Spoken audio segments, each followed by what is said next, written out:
Welcome to another episode of The Wireless Way. I'm your host, Chris Whitaker. And as always, I'm so grateful you're here today. I know there's a lot going on you probably could be doing. And this is a good topic. I mean, it's the wireless way. And we talk a lot about a lot of things. And I don't think I give this topic enough attention is cybersecurity. So I have a special guest today. We're going to unpack that. What does it take to build and sell multiple companies in one of the toughest industries, cybersecurity? And I've had a front row seat to that. Mike Armistead has done it again and again, leading startups to nine-figure acquisitions and now guiding Pulse Security AI with more than 30 years of experience across major technology shifts from the early internet to today's rise of artificial intelligence. You almost can't read a news report without AI being in there somewhere. Mike brings practical lessons from both success and failure. He's here to share how persistence, timing, and thoughtful leadership can help organizations thrive in fast-changing times. He spent nearly 40 years building companies, leading teams, driving growth across a wide range of industries. He's co-founded or helped build several successful startups like Response Software, Fortify Software, Whoware, and of course, Pure Software. The guy knows what he's talking about. So I'm so grateful we have him on the show today. In fact, he's still driven by building great teams and tracking big, meaningful challenges. Mike, welcome to the show. I'm so glad we're able to get this set up today. How are you doing? Chris, doing great. I really appreciate you having me on. I'm glad to have you. Iron sharpens iron. This is an important conversation that is really impacting business. It's impacting revenues for companies, reputations, operational outputs and outcomes. I mean, it touches all parts of technology and business. So I'm really glad we're having this conversation. As always, my first question, what's not the bio, man? How did you get here? One thing I always am surprised by on the bios that when I start thinking about them is that it leaves out all the people that you've come across in those years. I'm 40 years into this professional life and just thinking about just all the people that have helped been part of just the fabric that gets woven there. I do have two interesting characters of that I'll mention, for the audience, because they're going to know them. My first startup was a guy that we all, kind of interact with, at least his product in the day was Reed Hastings, who ran Netflix for so many years. And Reed had a company before Netflix that was very technical. It was in the software quality space. And it was memory error debugging. If you could think of Sounds exciting. It's kind of the casual party conversation that revolves around. So that was one. And then the other one was one of our advisors of the company that was in my first CEO gig was Elon Musk, of all people. Oh, wow. And this was early Elon. This was post PayPal, but early Elon. And, it was interesting from that standpoint. He didn't have a lot of interaction with us, to tell you the truth. But yeah, he was there as part of the advisors for the company. Wow. What a fascinating guy. Whether you agree with his beliefs or not, I mean, the dude's had some impact on society, right? I mean, he's an icon. He's left his mark. That's true. And, I would say the same about Reed. He's true. He's very thoughtful, great person, great manager, and just has done a lot of really good things. He now owns a ski area in Powder Mountain in Utah. I did not know that. Yeah, did not know that. Wow. So, in our pre-show and in your bio, we're talking, about your career, a lot of success, a lot of startups. I mean, you live to tell about it, but surely I know along the way, things went wrong. And I think a lot of business leaders and people maybe starting their own companies, that's what they're most concerned. Everybody wants success, but we don't often think about the lessons learned. What kind of nuggets can you share with us that you took from those experiences? I often relate this to an analogy here. It's like starting new companies is, I'm in California, so it's like surfing. And, surfing sounds pretty basic, right? You grab a board, paddle out, turn around and raise. And that's all there is. But surfing, when you start thinking about it, especially with related to a startup, the size of the wave makes a huge difference. The wind that's blowing across that wave makes a huge difference. Waves break differently according to the different surfs. You got to think about being able to stand up or not stand up. There's very many things. And I think of startups that way, to tell you the truth. They all have similarities in what you have to do to get them successful, but there's so many different little things that either go right or wrong within that. And there's either different obstacles that you are faced with that you need to overcome. But I did say that the whole thing, I mean, I wouldn't do this repeatedly if it wasn't fun. And so there's that element too. Have there been moments where you're like, what am I doing? Why am I trying this? This is crazy. I would imagine being an entrepreneur, you push through those moments clearly, but does it ever happen? I mean, my co-founders and I, especially in this one, we talk about it can happen weekly sometimes where the good news, bad news. And the beauty of the startup is the consequences are so strong and you're always wondering about that. It feels like survival. There's been plenty. We did response software during COVID, and we were doing what a small startup does, where we had our little office in Mountain View, California. And there's a lot of benefit to that as a startup because you need a lot of interaction with that. Suddenly we couldn't interact, face to face daily. And how did we keep that going? And that was a big challenge, through that. Other kinds of challenges, like where was the heady days of Web 1.0. It took there was a lot of unknowns and there was a lot of effort, especially, people were just saying the world was going to change. I don't know if we've heard that yet with AI. It happens at a different pace than you ever expect, I guess is the way I'd put it. I'm expecting AI to follow a lot of that Web 1.0 thing where life's going to change. I don't think it's going to change in the next year or two. It's probably going to take a long time for it to change, to really embed itself in, and fully weave itself into the fabric of our everyday life. But it's there and it will change things. And what's interesting is those winners in 1.0 days were not the winners that eventually came out of it 5-10 years later. And that was interesting too. I think that was a good lesson to learn along the way. Yeah. Adapt and overcome, or you will make it. I mean, you have to adapt to the times. I remember hearing a story from a colleague years ago that worked for BlackBerry. There was a time you had a BlackBerry on your hip. You were the one. You were the big boy, big guy on campus. So anyway, they were in this meeting, and someone raises their hand. It's a Q&A session. They asked the CEO, "Hey, so iPhone just launched the App Store. What's our response to that?" And he said, "It's just a fad. No one needs apps. People just use these devices for email and texting and phone calls. That's all it is." And you said you could hear a collective sigh across the audience. Everyone knew, oh man, this is the beginning of the end. Hey, Netflix and Blockbuster, right? Great story of how, if you didn't evolve with the times, it does change. I think there's lessons, there's lessons in the Web 1.0 bubble popping. And I think people are relating a lot of that to AI right now. But I think one of the things that gets missed is certainly there was a lot of wealth created before that bubble popped. But the ripple effect, once it did, really shut down venture capital at the time, shut down a lot of funding.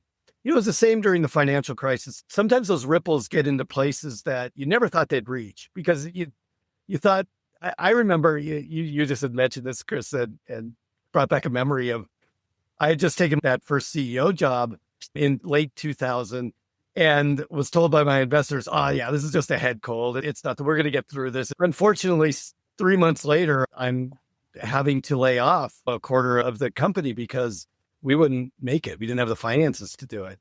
And and then we got a double whammy on that one because 9/11 hit and we had a debt outstanding. Talk about learning through failure. I learned about what debt can do, especially when you have these unexpected turns of that. Those creditors came and asked for all their money. And you know what? You owe it to them. I mean, they lent it to you. And it's on your money. We couldn't raise any extra money because the extra money was going to go to them because we had to pay off the things that we didn't have enough money left to pay. It really taught me in a startup world, the dangers of having debt. And that's why venture capital is popular. Now, it's its own cut because you can't forget that venture capitalists are there to make money for their limited partners. They will help you But you just got to keep that in mind. Yeah. And so they sometimes get a bad rap for taking the side of their investors, like cutting losses, not funding things. But if you keep that in mind and know how to work with them, they're a tremendous resource and they give you the fuel that you need to get off the launch pad. And that's what happens in startups. You have to get off that launch pad, or else you're just going to be either if you have enough money for a while, you'll just be a zombie, or you won't, and you'll be one of the 9 out of 10 that don't make it. And I think that ecosystem and that challenge, even now in my 6th one, scares me at times, but also provides a lot of clarity on what you want to do. And you're there to give value. Your product needs to give value to your customer like no other. It's got to replace things in a new way. You talked about shifts in technology and new ways of doing things.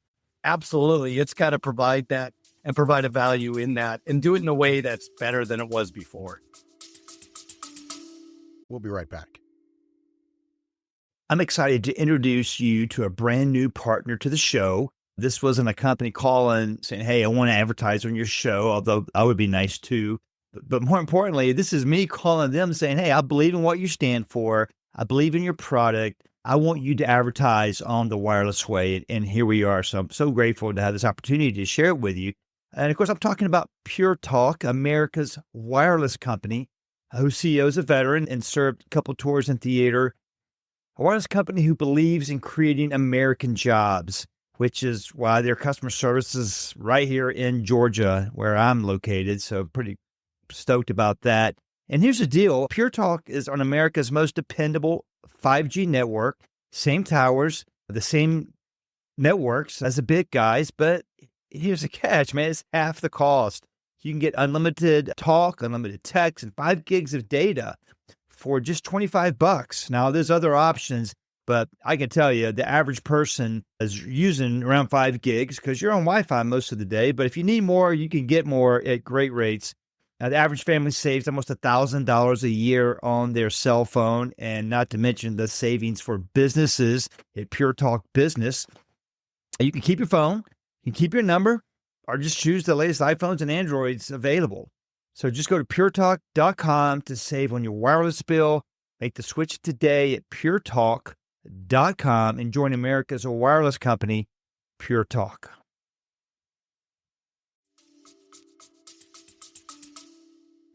Yes, you're spot on there. In my day job, we talk a lot about all various types of the tech stack.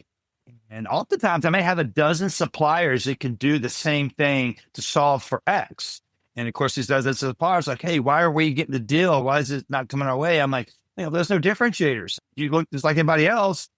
And now it's up to salesmanship and who's been most responsive and who can be most aggressive at pricing. But if you have a differentiator, now that's why they're making the buying decision. I'm doing price. It's like, hey, this is solving a better problem faster, quicker, easier, whatever. And this is kind of, pivoting to one of the main things I really wanted to talk to you about was, cybersecurity and AI. How is AI changing that cybersecurity conversation for CISOs and bigger companies? 2 main ways. I put it in 2 big buckets. One is we can't forget cybersecurity is partly about the adversary and partly, of course, about the defender. I mean, those are the 2 sides to it. And AI is changing both worlds. The world of the adversary is changing. And I could relate a story again, back to founding a company in 2003.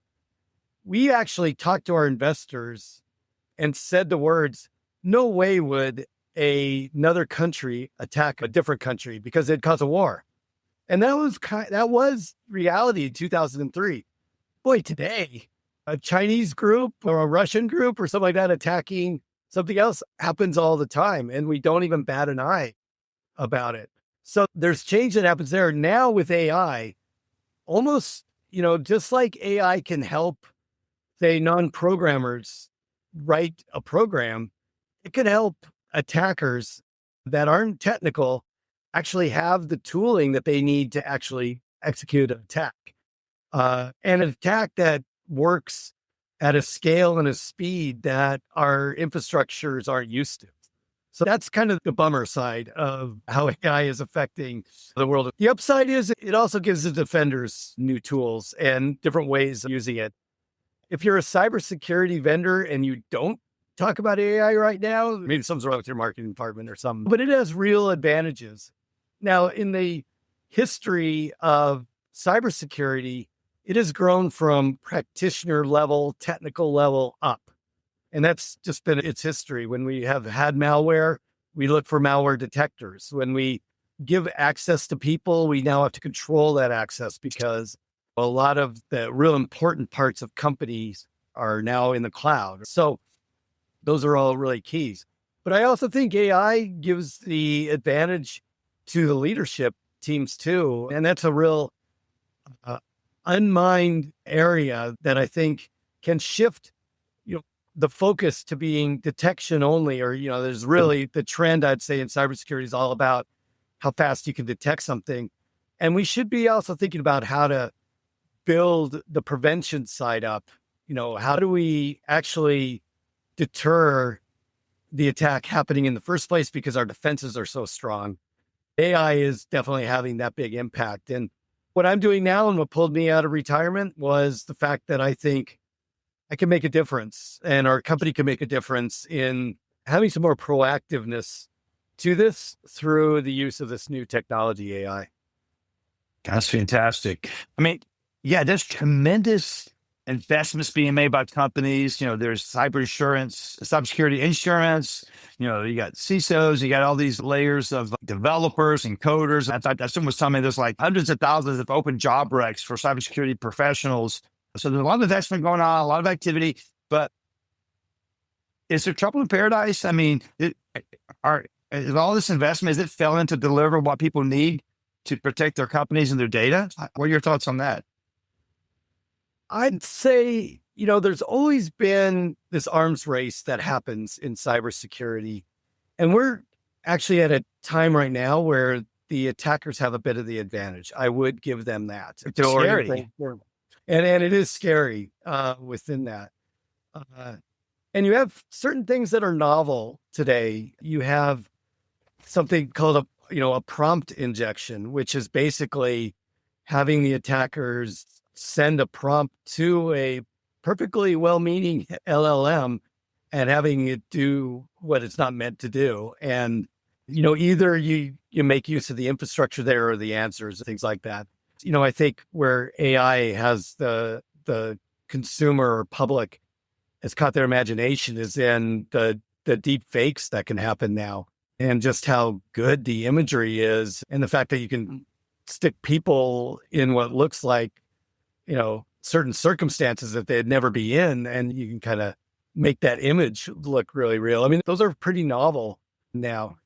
But at the same time, and there has been a lot of spend, like you're mentioning, to go after it. I do think cybersecurity at times plays a whack-a-mole game, which is, something comes up, they try to detect it and solve it. And, the adversaries innovate as well. And so there's this propensity to, oh, I've got to just go stop that. Oh, I have to go stop this. Oh, this third one I have to go stop. Some of what I meant by detection versus prevention, we need to start thinking about how can we change the game on the adversaries and get ahead of this so that it isn't so much about the technique they're using. It gets more about, I've built enough defense that they aren't even going to try. You can use analogies that everybody is familiar with. It's just like, your security of your home and how many doors and windows you leave open.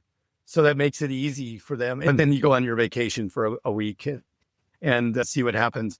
It's true even in the cyber sense, like how easy is it to break in? How easy is it to get to what we'd call the crown jewels of an organization? And that might be information about their customers. It might be the credit cards that they store on a retail side. It might be health records. It might be different things like that.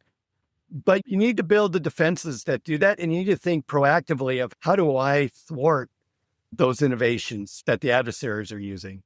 I do think we're in a period where it does feel like the adversaries have a bit of the advantage, but I have a faith that there's innovations happening on the defender side too.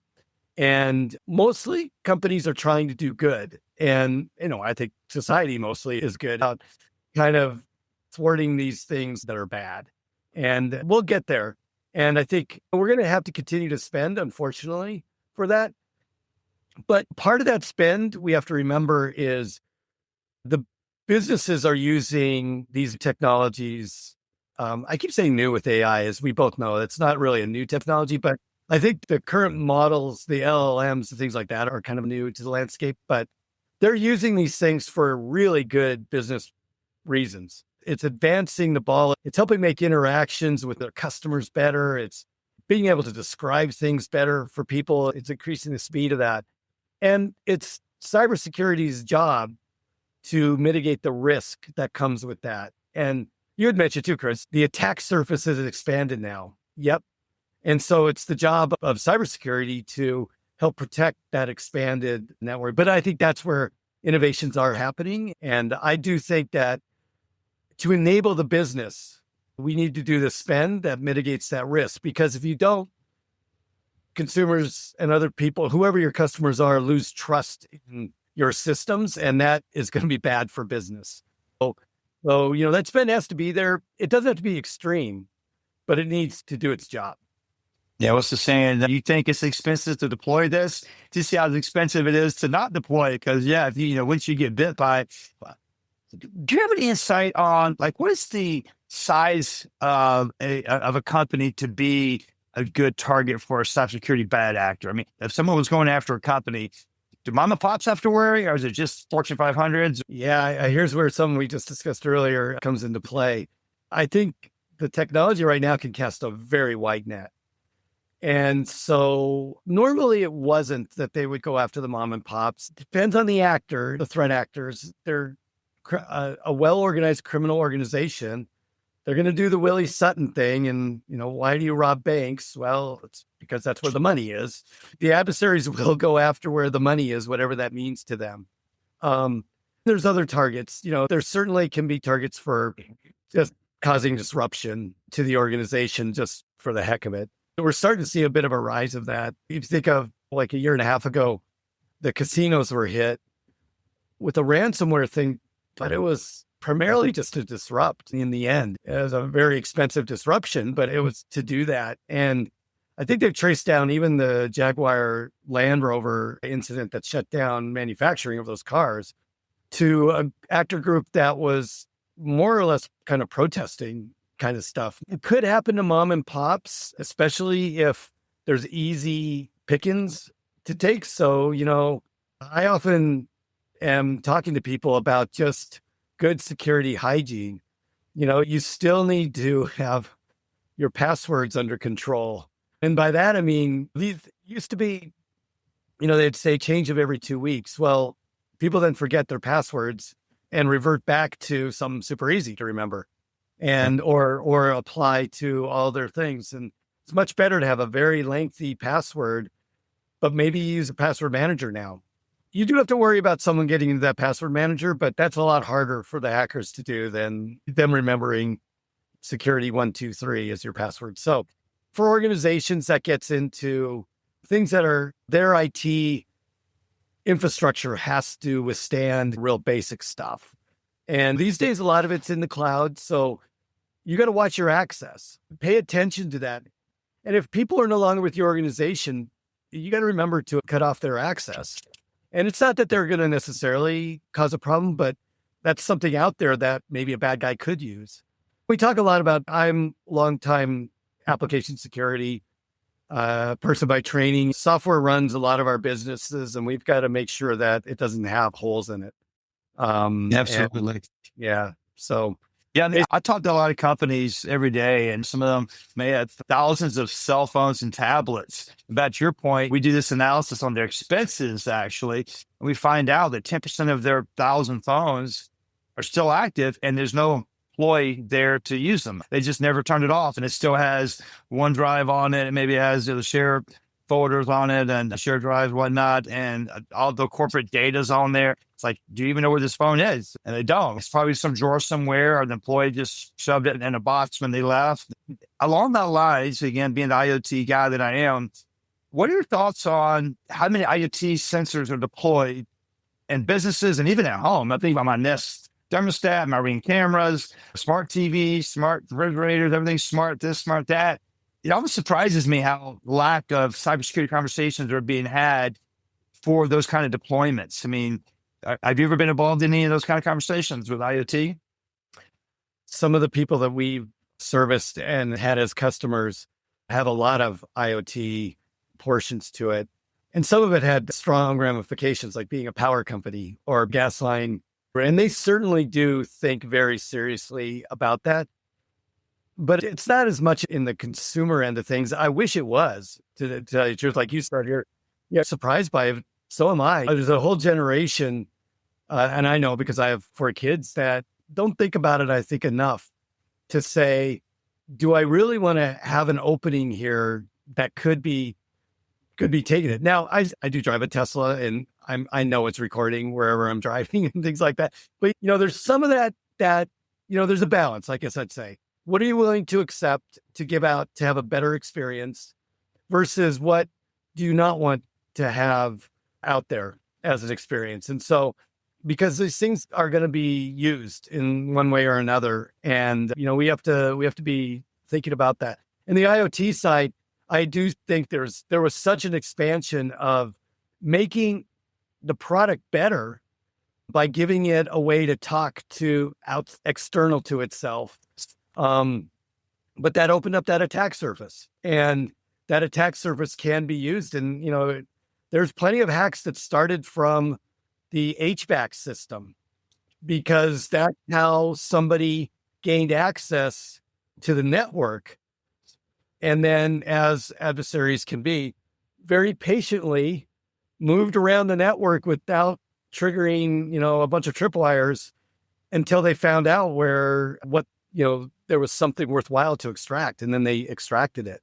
And that's what we have to worry about, I think, too. It's not necessarily that you're worried about your refrigerator giving up, your social security number, but if the refrigerator is in your home network and your home network has has maybe passwords lying around in aren't worrying about it. Yeah, that's the reality of life. That's right. If there's a refrigerator that stores your credit card information and it can do an online order for Amazon groceries or DoorDash because you're low on milk, that information is there. And something you said kind of triggered another cliche, for everything you gain in life, you give up something. I mean, it's almost next to impossible to gain something and not have a cost or a sacrifice or a downside. I mean, even being successful, it may be your time. Maybe you're giving up your time. But that's spot on. Yeah, so many of these apps now, you get it for free, but you got to give us all this information. Let's track you everywhere. Or you can pay us $10 a month and we won't track you. Very interesting. Well, I know we just kind of scratched the surface of this. Such a big topic. Any advice for business leaders out there that are concerned about cybersecurity? What would your advice be to someone that owns a medium-sized business and they're growing and they have a lot of sensitive corporate data? What's your advice to them? Don't bury your head in the sand. If you're small and you don't have the expertise, think about getting an assessment around cybersecurity from somebody.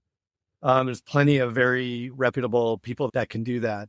The large organizations, they all know this and they all do allocate budget for it and they do that. But even they have to think about the different kind of security basics. I talked earlier about these advanced hacking techniques and these innovations and even what AI brings to that. You know what? In the end, they usually almost always exploit something that is, I'd call old school, like an old school vulnerability or something like that. So it kind of gets down to do your proper security, what I'd call hygiene. It's like brushing your teeth and things. If you don't want a cavity, do those things and do proper hygiene, floss, and then same with security. If you really don't know, don't be in the dark, because that's when it gets bad. And if you're a consumer, just be aware. It's like be critical of any kind of message you see. The phishing attacks are going to get super good because they're going to know, it's going to feel like it comes from your best friend. it might be your best friend, but verify that. Don't just, verify it and take the proper steps. Yeah, another cliche comes to mind. You can tell I love cliches. Pay now or pay later, but you're going to pay. And that is so true with so many of these business technology conversations. Everybody's trying to cut corners and save money, and it almost always ends up costing them more. Almost always. And hopefully, as you do your security assessments, it might actually even generate a business idea or a positioning that you're more trusted for your customers. There's lots of ways to do that. And I'm a firm believer, being in cybersecurity for a long time, it needs to help obtain the business goal, not just be cybersecurity unto itself. And so, be thinking about that. But I do think it's an important part in point. Make it a part of the business plan. Well, Mike, it's been a great conversation. Is there any last words, anything we missed, anything you want to leave us with? A favorite book, quote, or anything else? It is such a broad topic, and there's so much going on with it. I think we kind of skimmed the surface in a really good way. So I'm pretty happy with that. I say book, I go between my trashy books tend to be like sci-fi, or I know it was made a series. It was actually an Apple series. I should not say it's that, but the Murderbot. If you've never read the Murderbot series, I haven't.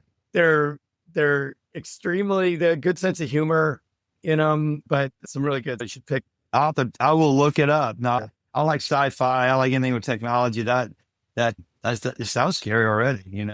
It's actually funnier than scary. So it's a good. I'm in. Well, Mike, again, thanks so much for your time. Check the show notes, folks. I'll have some links to learn more about Mike and his organization. And on your website, I'll notice you got some great articles, actually. I already reposted one on LinkedIn. Good thought leadership. And that's your point. It's like, you don't know, find someone that does, or call Mike and his team. There's folks out there that can help you, but this is a topic of cybersecurity. You want to do your due diligence. So thanks so much, Mike. I appreciate it. Glad to be here. Fantastic. And there you go, folks. Another episode of The Wireless Way. And as always, if a customer or a colleague or a teammate came to mind, please share this episode with them. I really appreciate us, how we love spreading the good news of technology, how it's solving problems and increasing revenue for businesses. Rising tide rises all boats. And you can always check out thewirelessway.net, and there's a contact us button. If you have any feedback, comments, or suggestions, love to hear from you. And we'll see you next time on The Wireless Way. Imagine the power of a single cell phone. Just one small device destined for more than just calls. I'm talking about cell phones for soldiers. Your retired phone can be a lifeline for veterans and heroes truly in need. Since 2004, this remarkable nonprofit has transformed over 25 million donated phones into more than 450 million free minutes for service members and veterans, reconnecting them with the voices that mean the most. Your donation is kindness in action, reducing electronic waste and empowering those who served. Each device helps fund urgent communication, calling cards, and programs that rebuild connections, restore hope, and unlock new opportunities for veterans. Check the drawer. Your unused phone could make an extraordinary difference. Simply send it in or drop it off at one of the thousands of locations nationwide and give someone the chance to reach loved ones. Visit cellphonesforsoldiers.com today, because even a single device can spark life-changing connections for veterans all across the country. That's cellphonesforsoldiers.com.